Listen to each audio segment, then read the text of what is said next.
Hey guys, welcome to another Parts Factory installation tutorial video. Today we're doing a bit of a different one. We're going to be having a look at the location of this Subaru Map Sensor. Basically, they're on the top, super easy to access. Literally one 10mm holds these where they should be.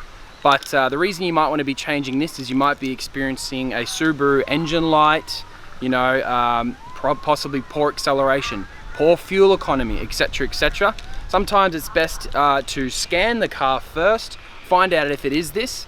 But hey, if you've got one sitting around, or maybe your friend down the road owns a wrecking yard or something, you could always grab one of these and try, because it's an extremely common problem for this 2015 Subaru Liberty. Anyway, I'll show you where it is and we'll throw it on and see how we go. Right, so the map sensor's just there, straight on top of your air intake manifold. Obviously, as you can tell, it's just one 8mm and a plug.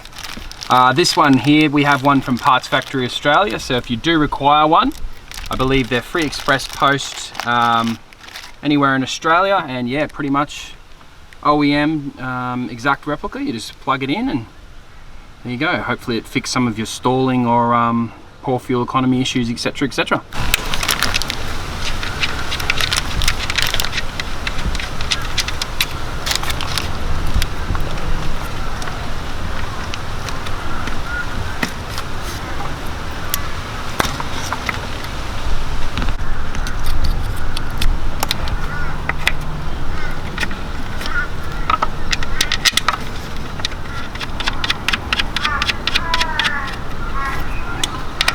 Alrighty guys, as you can see, it's literally that easy. I want you to imagine if you paid a mechanic to do that job, they could charge you up to half an hour's labor and still get away with it. You can see how easy it is. You can do that with any tool. Literally, you can find these types of tools in your pantry.